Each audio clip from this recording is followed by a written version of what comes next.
오늘 우리에게 주시는 하나님 말씀은 로마서 1장 1절과 2절 말씀입니다. 우리 함께 두 절이니까 합독하도록 하겠습니다. 함께 읽겠습니다.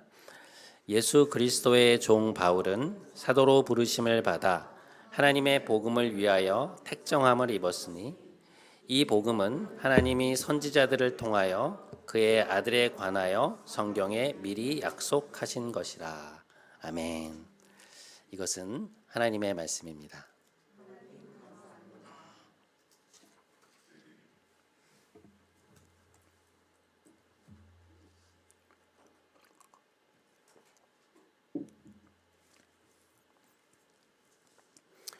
신약 성경은 총 27권으로 이루어져 있습니다.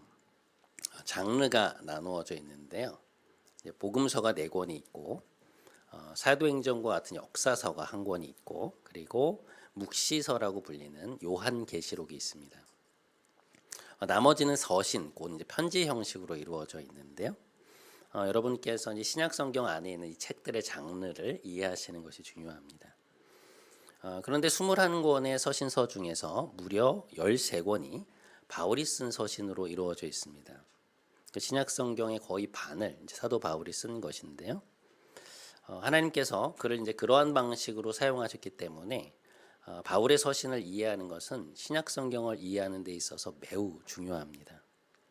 특별히 사도 바울의 13개의 서신 중에서 이제 오늘부터 우리가 보게 될 로마서는 단연코 2000년 기독교 역사상 가장 큰 영향을 끼쳐온 책이라고 해도 과언이 아닐 정도의 그러한 책인데요.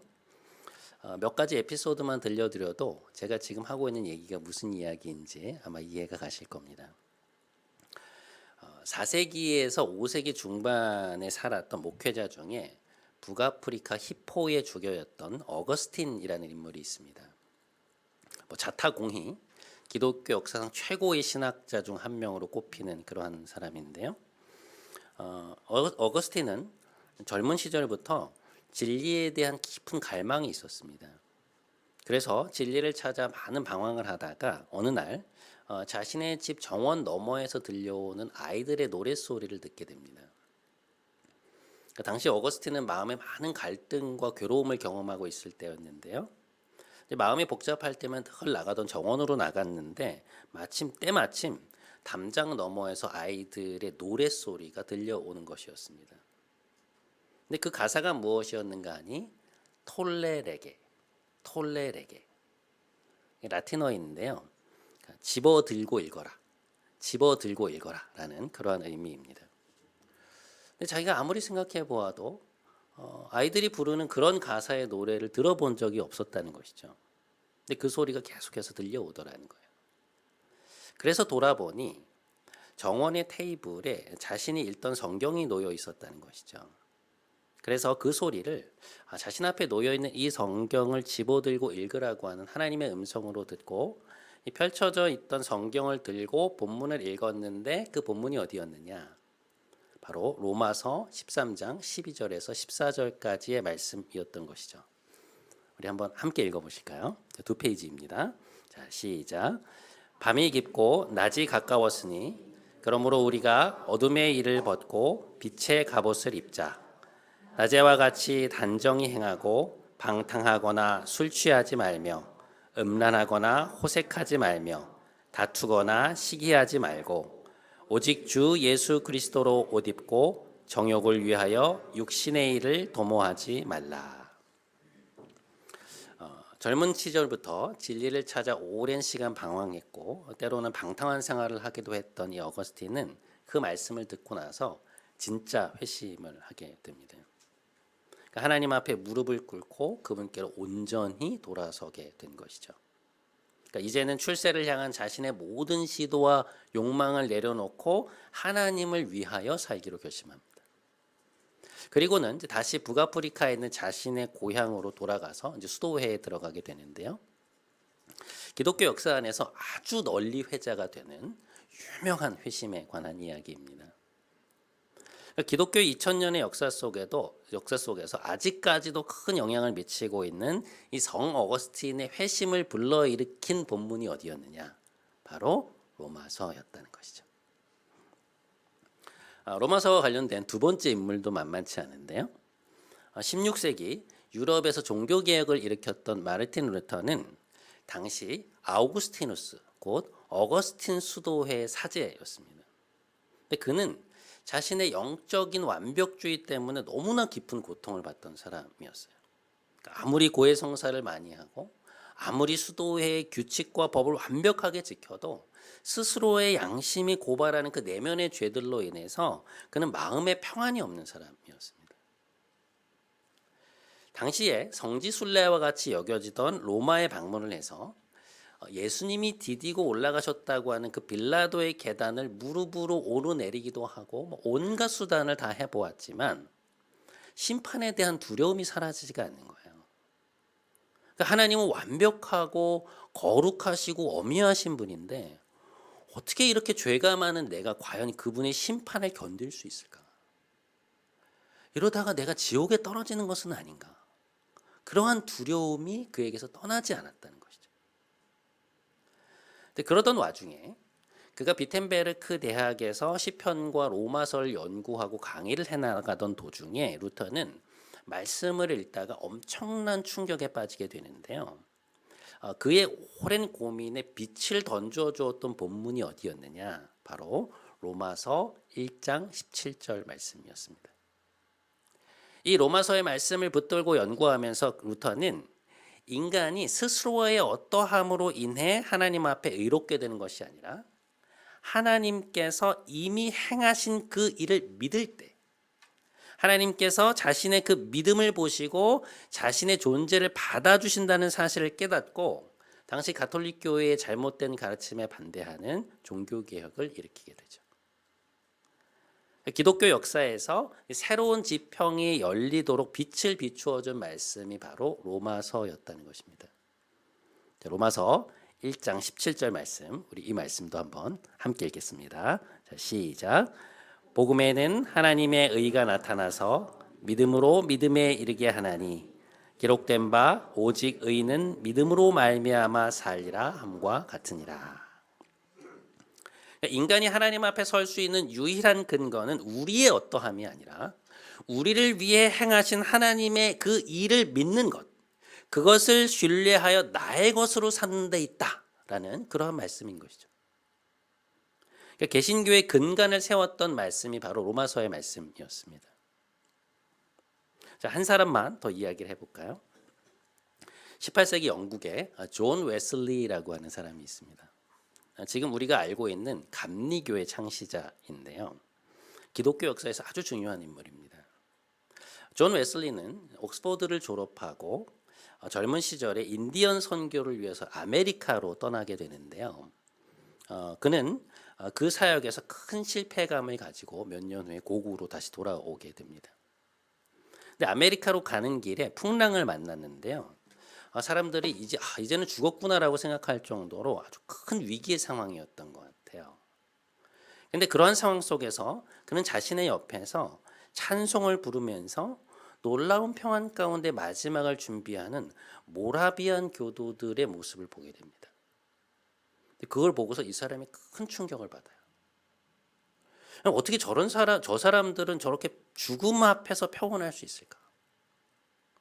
어떻게 이런 상황 속에서 자신들의 영혼을 하나님께 의탁드리고 평안을 누릴 수 있는가? 자기는 그렇지 못했거든요.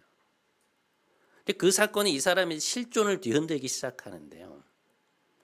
선교 사역에서의 실패감을 안고 고국으로 돌아와서 한동안 방황을 하던 어느 날 한 기도 모임에 참석을 했는데요. 자기가 이제 모임의 뒷자리에 앉아 있었다는 거예요. 그런데 거기에서 어떤 사람이 마르틴 루터의 로마서 강해 서문을 읽는 것을 듣게 됩니다. 이 사람이 루터의 그 로마서 강해 서문을 뒷좌석에 앉아서 듣다가 큰 감동을 받고 회심을 하게 돼요. 마음이 따뜻해지고 그리스도께서 나의 모든 죄를 가져가시고 자기를 온전히 구원하셨다고 하는 큰 확신을 얻게 되는데요. 그는 후에 영국의 유명한 순회 전도자가 되어서 18세기 영국의 영적 부흥의 견인차 역할을 합니다. 그러니까 영국 전역을 다니면서 복음을 전하고 설교를 했는데요.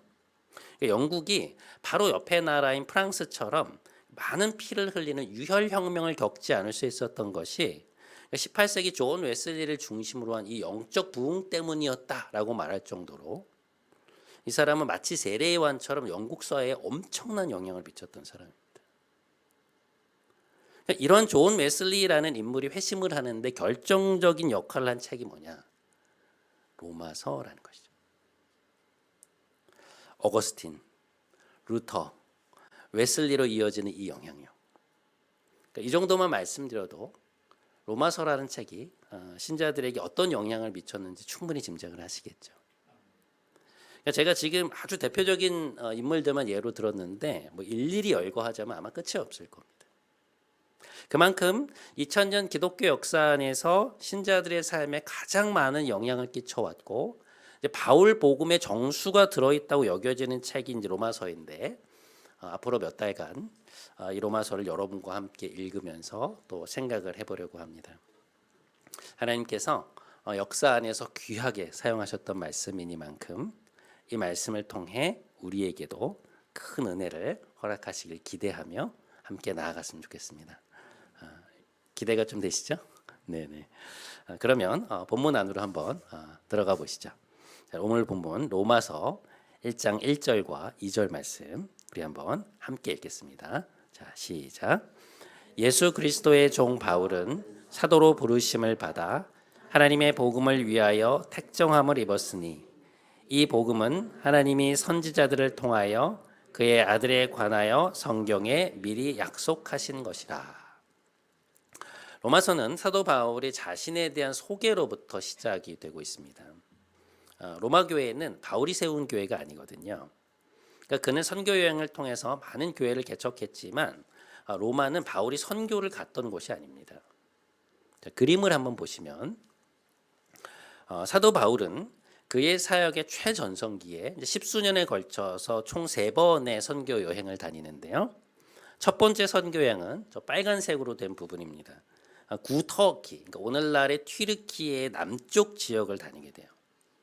기독교 역사 안에서 최초의 본격적인 선교 여행이었다고 할 수 있는데요. 두 번째 선교 여행을 갈 때는 첫 번째 갔던 곳을 돌아보고 나서 어디로 가게 되냐면 그리스로 넘어가게 됩니다. 파란색으로 되어 있는 곳인데요. 이때 우리가 잘 알고 있는 빌립보 교회 위에서부터 그다음에 데살로니가 교회 남쪽으로 내려오면 이제 고린도 교회들이 이제 세워지게 되는 것이죠. 마지막 세 번째 선교 여행에서는 저기 조그마한 동그라미가 보이실 텐데 튀르키예의 남서쪽에 위치한 당시 그 지역을 이제 소아시아라고 불렀거든요. 근데 소아시아의 대표적인 도시였던 에베소를 중심으로 사역하면서 튀르키예 전역에 사람들을 파송해서 이제 선교 사역을 해나가게 됩니다. 그러니까 로마서는 사도 바울이 3차 선교 여행을 다 마친 이후에 고린도에서 로마에 있는 교회에게 쓴 편지인데요. 그러니까 아까 보신 지도에서 이탈리아 옆으로 배를 타고 쭉 가면 스페인이 있습니다. 근데 바울은 그 로마의 동쪽에서는 이제 필요한 모든 선교 사역을 다 마쳤기 때문에 딱 중간 지점에 있었던 로마 교회의 서포트를 받아서 로마의 서쪽에 있는 이제 스페인으로 넘어가려고 한 거예요. 로마서 15장에 보면 서바나라는 이름으로 나오는데요. 이제는 이곳에 일할 곳이 없으므로 서바나로 가려 한다라는 이야기를 해요. 그런데 너희를 거쳐서 그쪽으로 가기를 원한다라고 말합니다. 하지만 여러분, 아까도 말씀을 드렸다시피 이 로마 교회는 본인이 개척한 교회가 아니잖아요. 그래서 이 로마 성도들과 관계를 시작하면서 자기 자신과 또 자기의 복음에 대해서 좀 설명을 할 필요성을 느꼈던 것 같아요. 그래서 이제 1장의 첫머리에 이제 자신은 누구이며 자기가 전하는 복음이 무엇인지에 대한 설명을 시작하고 있는데요. 자, 바울은 그러면 자기 자신을 뭐라고 소개하고 있는가? 우리가 아까 읽었던 본문을 한 번만 함께 더 읽어보겠습니다. 자, 로마서 1장 1절 말씀 함께 읽겠습니다. 시작. 예수 그리스도의 종 바울은 사도로 부르심을 받아 택정함을 입었으니. 자, 바울이 지금 로마 교회 자신을 소개하면서 무엇이라고 말하고 있습니까? 제일 첫머리에 뭐라고 말하죠? 스스로를 예수 그리스도의 종이다라고 소개하고 있습니다. 여기서 종이라고 번역된 말은 헬라어로 이제 둘루스라는 단어인데요. 이것은 1세기 로마의 정황 속에서 주인에게 완전히 속박되어 있는 종의 신분을 뜻하는 말입니다. 1세기 당시 로마의 종들은 다른 나라에서 포로로 끌려온 사람들이었는데요. 뭐 재산권이나 거주 이전의 자유 같은 것은 물론 없었고요. 그러니까 주인이 원하면 언제든지 물건처럼 사거나 팔 수 있는 그러한 사람들이었습니다. 그러니까 자신의 의지에 따라 살 수 없고 주인의 의지에 완전히 복속된 존재였어요. 그런데 바울은 로마에 있는 성도들에게 자신을 그러한 종으로 소개를 하고 있는 것이죠. 바울의 서신을 읽어보면 이 표현이 다른 곳에서도 여러 번 등장을 하거든요. 그는 예수 그리스도의 종이라고 하는 그 말을 자신에 대한 소개의 가장 첫머리에 넣을 정도로 그에게는 이 정체성이 아주 중요한 것이었던 것으로 보입니다. 그러니까 바울이 자신을 그리스도의 종이다라고 말할 때 그 말인즉슨 자신은 자기가 원하는 바에 따라 살아가는 것이 아니라 주님의 뜻을 자신의 것 삼아 살아가는 존재다. 다시 말해 나는 나의 뜻대로 내가 하고 싶은 일을 하면서 사는 것이 아니라 철저히 예수 그리스도를 나의 주인으로 모시고 그분의 뜻과 그분의 의지에 따라 살아가는 사람이라는 것이죠. 다른 누구도 아닌 오직 그리스도께 속한 사람이라는 것입니다. 로마서 1장 6절을 보면 이런 표현이 나오는데요. 이렇게 되어 있습니다. 너희도 그들 중에서 예수 그리스도의 것으로 부르심을 입은 자니라. 여러분, 이 예수 그리스도의 것이라는 말이 무슨 의미일까요? 그리스도의 소유라는 것이죠. 우리의 삶은 내 것이 아니라 누구의 것이라고요? 그리스도의 것이란 말이에요. 우리 자신의 소유주가 내가 아니라는 것입니다. 이것과 관련해서 이제 갈라디아서를 보면 이제 바울이 다음과 같은 이야기를 하는데요. 자, 갈라디아서 2장 20절 말씀 우리 한번 함께 읽어보겠습니다. 2페이지입니다. 자, 시작. 내가 그리스도와 함께 십자가에 못 박혔나니 그런즉 이제는 내가 사는 것이 아니요 오직 내 안에 그리스도께서 사시는 것이라. 이제 내가 육체 가운데 사는 것은 나를 사랑하사 나를 위하여 자기 자신을 버리신 하나님의 아들을 믿는 믿음 안에서 사는 것이라. 바울에 따르면 지금 그가 살아가는 것은 자신을 위하여 스스로의 목숨을 십자가에서 버리신 예수 그리스도를 믿는 믿음 안에서 사는 것인데 그가 예수님을 믿는 믿음으로 산다는 것의 구체적인 표현은 뭐냐? 내가 사는 것이 아니라 그리스도께서 내 안에 사시는 것이다라는 거예요.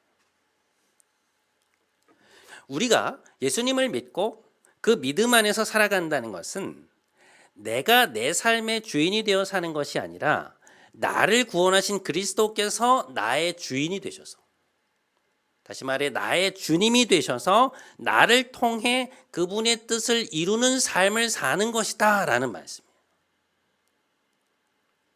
그러니까 우리가 예수님을 믿고 산다는 것은 예수 그리스도의 종으로 산다는 말과 같은 의미라는 것입니다. 그만큼 철저히 우리의 삶이 그리스도와 함께하는 삶이며 그리스도를 주인으로 모시고 그분이 원하시는 삶을 사는 것이다 라는 말인 것이죠.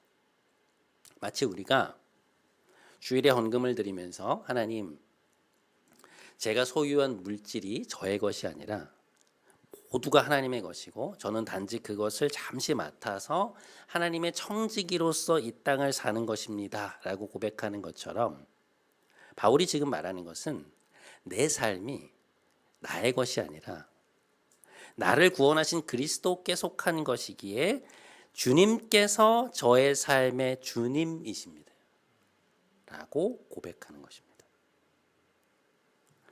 우리 자신에 대한 온전하고도 철저한 드림이 그 안에, 그 고백 안에 들어있는 거예요. 그래서 로마서 12장 1절을 보면 이런 말씀이 있습니다. 그러므로 형제들아, 내가 하나님의 모든 자비하심으로 너희를 권하노니 너희 몸을 하나님이 기뻐하시는 거룩한 산 제물로 드리라. 이는 너희가 드릴 영적 예배니라. 바울이 이렇게 말을 하는데요. 여러분, 이 말을 살펴보면 참 재밌습니다. 사도 바울은 우리의 몸을, 그러니까 다시 말해 우리의 몸으로 살아가는 모든 삶을 하나님께 바치는 제물로 드리라는 것인데, 어떤 제물로 드려야 하느냐? 거룩한 산 제물로 드리라는 거예요. 이것은 사실 맞지 않는 표현인데요. 왜냐하면 제물이라는 것은 살아있는 채로 드릴 수가 없거든요. 구약의 제사에서 동물로 제물을 드릴 때는 죽여야만 가능했습니다. 그런데 바울이 뭐라고 말을 하고 있는 것입니까? 너희의 삶을 제물처럼 하나님께 바치라는 거예요. 그것이 우리가 드려야 할 진짜 예배라는 것이죠. 그러니까 우리가 이렇게 일주일에 한 번 함께 예배를 드리는 것은 당연히 하나님을 경배하기 위한 것도 있지만, 또 다른 의미는 뭔가 하니 우리의 삶 전체가 나의 것이 아니라 누구의 것이라고요? 하나님의 것임을 고백하는 상징적인 표현이라는 것입니다. 바꾸어 말해보면 우리가 예수 그리스도의 종이라는 정체성으로 살아간다는 것은 무엇을 뜻하느냐? 우리가 예수님을 믿고 그분의 것으로 부르심을 받아 살아간다는 것의 의미는 무엇이냐? 나의 몸을, 나의 물질을, 나의 시간을, 나의 에너지를 하나님이 기뻐하시는 거룩한 제물로 드리라는 것입니다. 나의 일, 나의 경력, 내가 사랑하는 사람들, 나의 자녀, 심지어 나의 목숨까지도 우리의 인생 전체를 하나님께 드리는 거룩한 산 제물로 바치라는 것이죠. 우리의 삶은 이제 우리의 것이 아니라 누구의 것이라고요? 하나님의 것이라는 말씀입니다. 그것이 그리스도인 된 우리의 정체성이라는 것입니다. 사도 바울은 그것을 자기 정체성의 가장 우선순위에 두고 살아가고 있는 것이죠. 자기 자신을 하나님께 온전히 드린 채로 살아가고 있는 것입니다. 그래서 로마에 있는 성도들에게 자신을 소개하면서 바로 그 표현을 쓴 것이죠.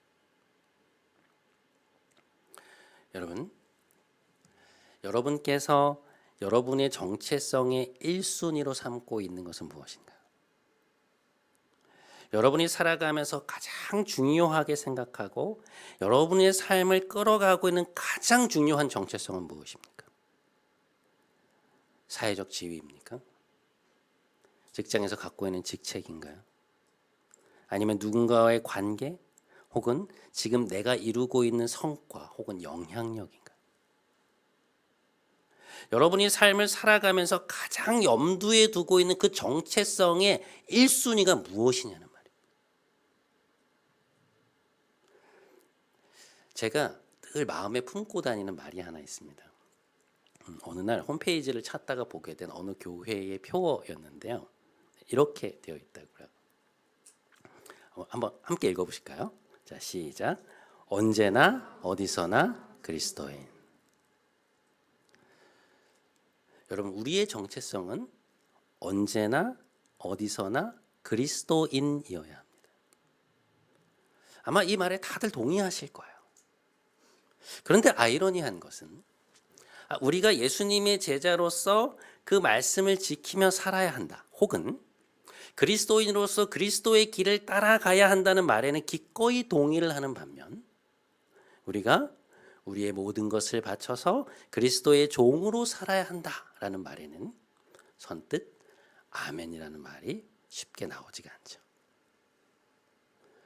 사실 그 둘은 같은 얘기거든요. 우리가 예수님을 믿고 그리스도인으로 산다는 것은 그리스도를 나의 주인으로 모시고 그분이 나의 구원자요 나의 주님이라고 고백하며 사는 것인데, 그리스도의 제자로 사는 것은 괜찮지만 그분의 종으로 사는 것은 원하지 않은 것입니다. 그리스도를 본받아 그분을 따르며 사는 것은 괜찮지만 나의 모든 것을 하나님께 바치는 삶을 살라고 말하면 그것은 어렵다는 것이죠. 그러면 그렇게 하면 왠지 나라는 사람이 없어질 것만 같고 지금 내가 누리고 있는 많은 것을 할 수 없을 것 같은 그러한 생각이 드는 것입니다. 근데 여러분, 정말 그런가요? 우리가 예수 그리스도의 종으로 살면 우리의 자유는 없어지는 것입니까? 한 가지 굉장히 흥미로운 사실은 아까 우리가 읽었던 갈라디아서 그 2장 20절 말씀 있잖아요. 나는 그리스도와 함께 십자가에 못 박혀 죽었고 그래서 이제는 내가 사는 것이 아니라 내 안에 그리스도께서 사는 것이다 라는 그 말씀이 있는 이 갈라디아서의 별명이 뭔지 아세요? 자유의 서신이에요. 굉장한 역설이죠.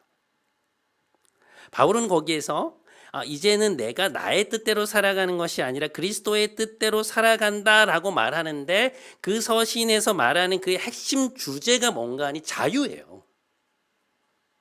갈라디아서에는 자유에 대한 주제가 많이 나옵니다. 우리는 철저히 그리스도의 종이 됨으로써, 다시 말해 다른 모든 것을 떠나 그리스도를 나의 주님으로 모심으로써 가장 자유로운 자유인이 된다. 대단히 역설적인 이야기인데 성경은 그것이야말로 우리가 반드시 붙들어야 할 진리라고 말씀합니다.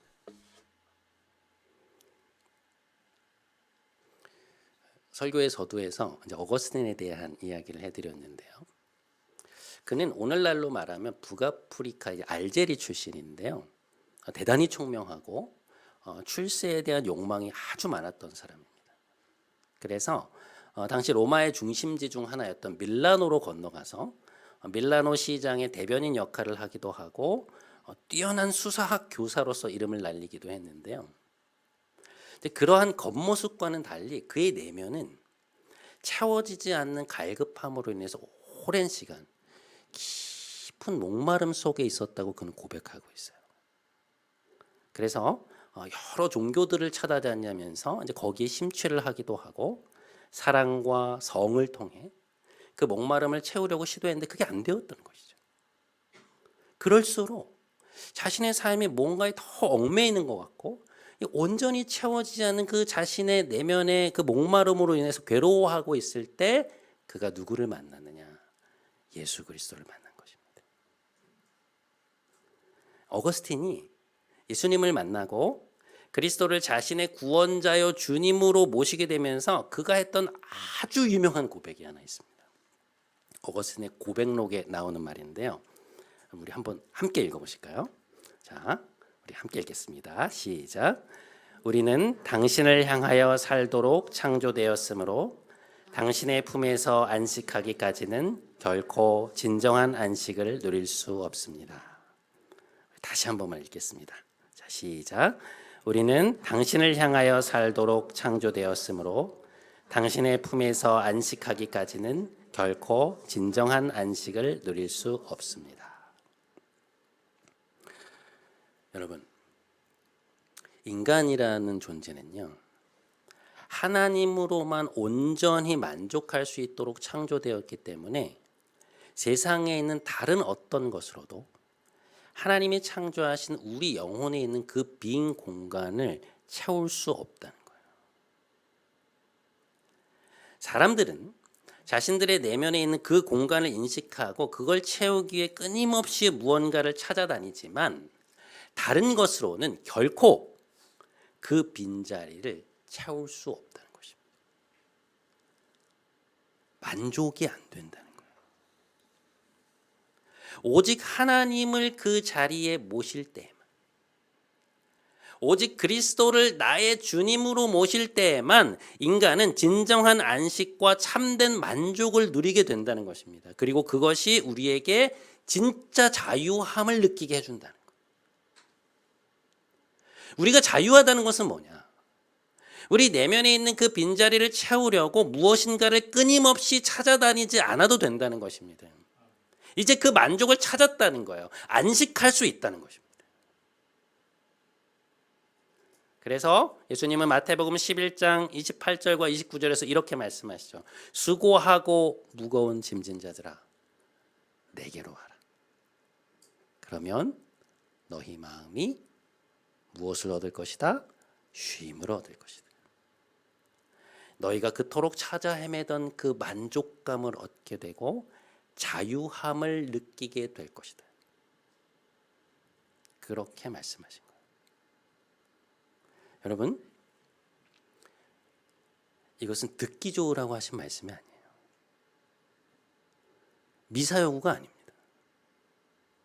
우리의 영혼은 하나님 안에서 만족하기까지는 결코 진정한 안식을 누릴 수 없어요. 우리는 그렇게 창조되었습니다. 사랑하는 여러분, 여러분의 정체성은 무엇입니까? 여러분의 삶에서 여러분의 존재의 근간을 이루는 그 가장 중요한 정체성은 무엇인가요?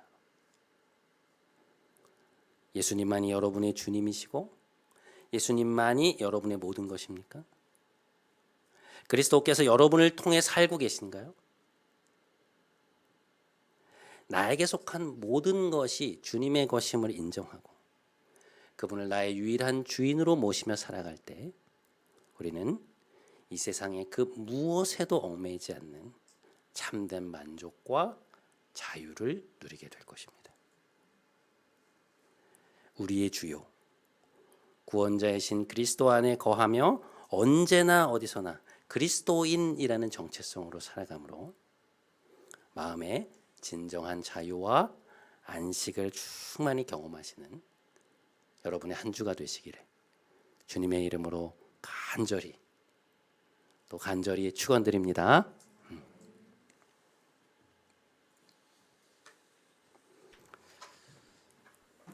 우리 오늘 이 찬양 함께 했으면 좋겠습니다.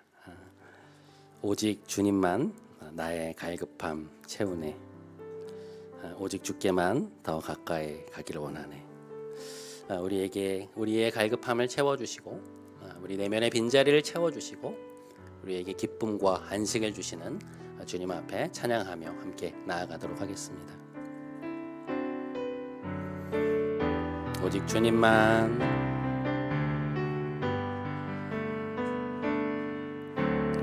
오직 주님만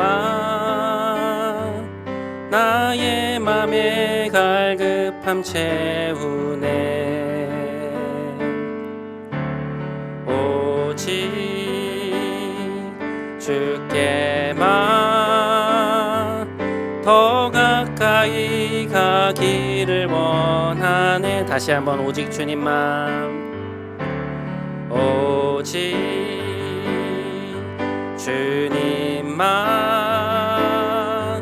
나의 맘에 갈급함 채우네. 오직 주께만 더 가까이 가기를 원하네. 주님만 내 갈급함 채우네. 주만 내게 새 생명 주네. 주만 기쁨 내 맘에 주시네. 나의 기도 응답하시 주님만 내 갈급함 채우네. 주님만 내 갈급함 채우네. 주만 내게 새 생명 주네. 주만 기쁨 내 맘에 주시네. 나의 기도 응답하시네.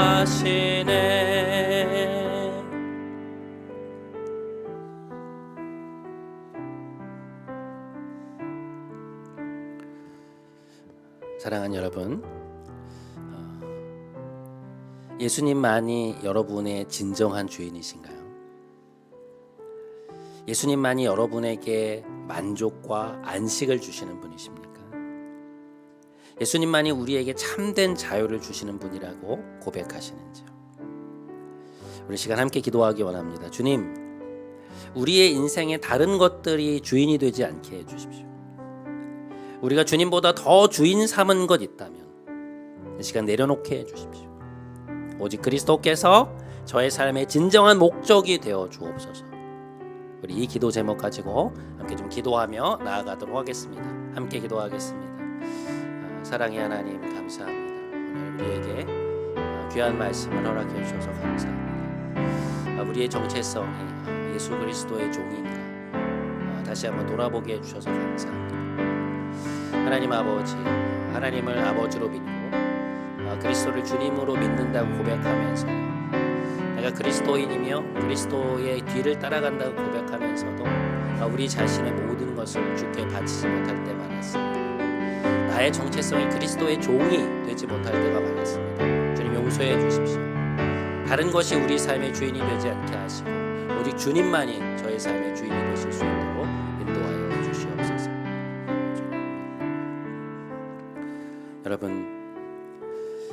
여러분 안에 있는 갈급함이 느껴지시나요?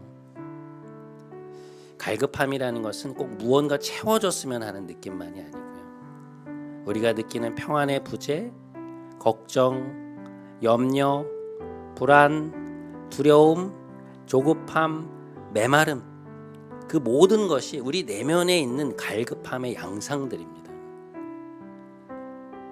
여러분의 심령은 지금 갈급해하고 있습니까? 아니면 그리스도로 충만한 상태 가운데 있습니까? 우리 시간 한 번만 더 함께 기도하기 원합니다. 오 주님, 주님만 저의 갈급함을 채우실 수 있습니다.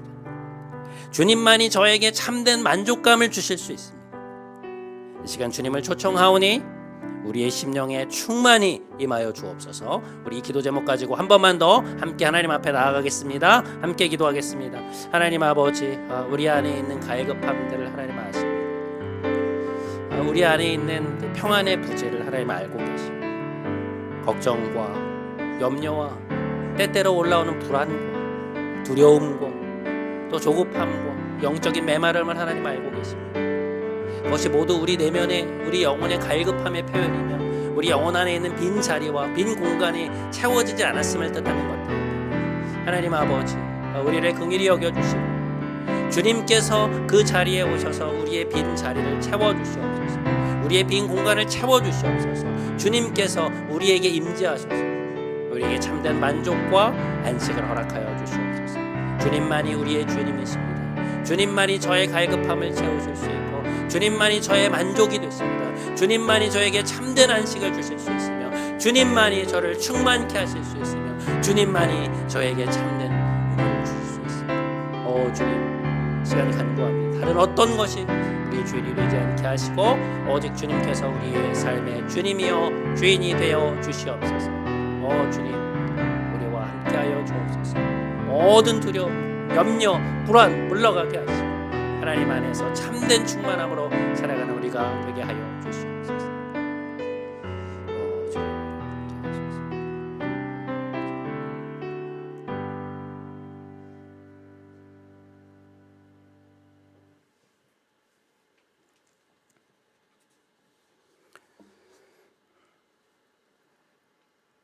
참되신 주님,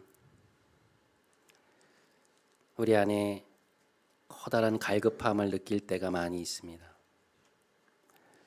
주님을 믿는다 하면서도 여전히 우리의 삶이 나의 것이 되어 우리의 의견을 주장할 때가 너무나 많이 있습니다.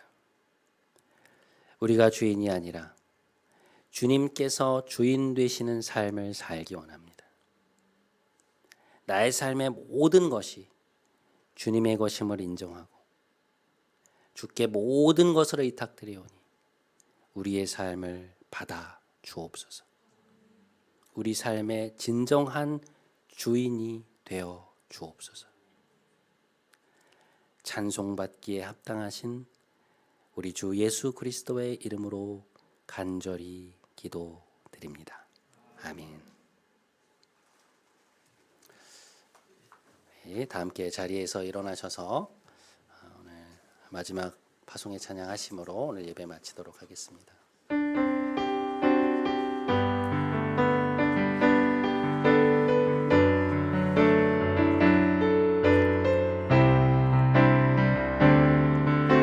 하늘의 문을 여소서,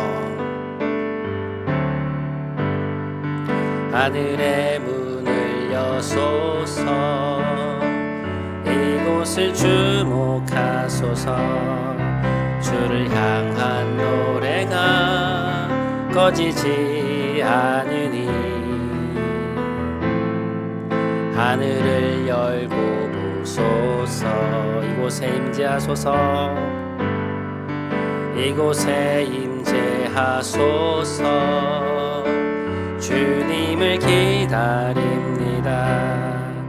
기도의 향기가 하늘에 닿으니 주여 임재하여 주소서.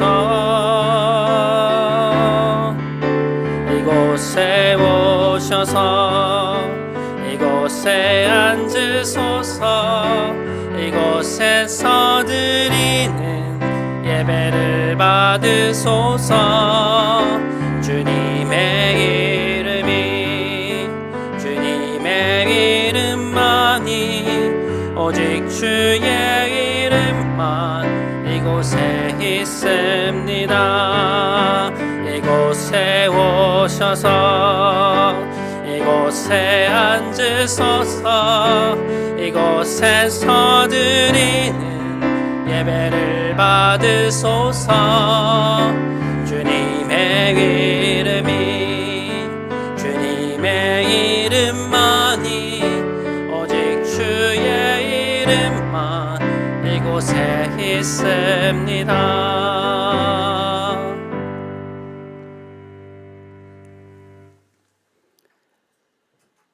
이제는 우리 구주 예수 그리스도의 크신 은혜와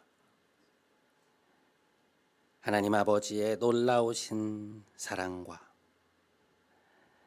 보혜사 성령님의 감동, 감화, 충만케 하심이 내가 주인 삼은 모든 것 내려놓고 오직 예수님만을 나의 주인 삼아 참된 그리스도의 종으로 살기를 간절히 소망하며 나아가는 사랑하는 모든 성도들의 머리 위에, 애들의 가정, 일터, 사랑하는 가족들 위에, 주께서 사랑하시는 이 교회와 이 나라 위에 이제부터 영원토록 함께 하시기를 간절히 축원하옵나이다.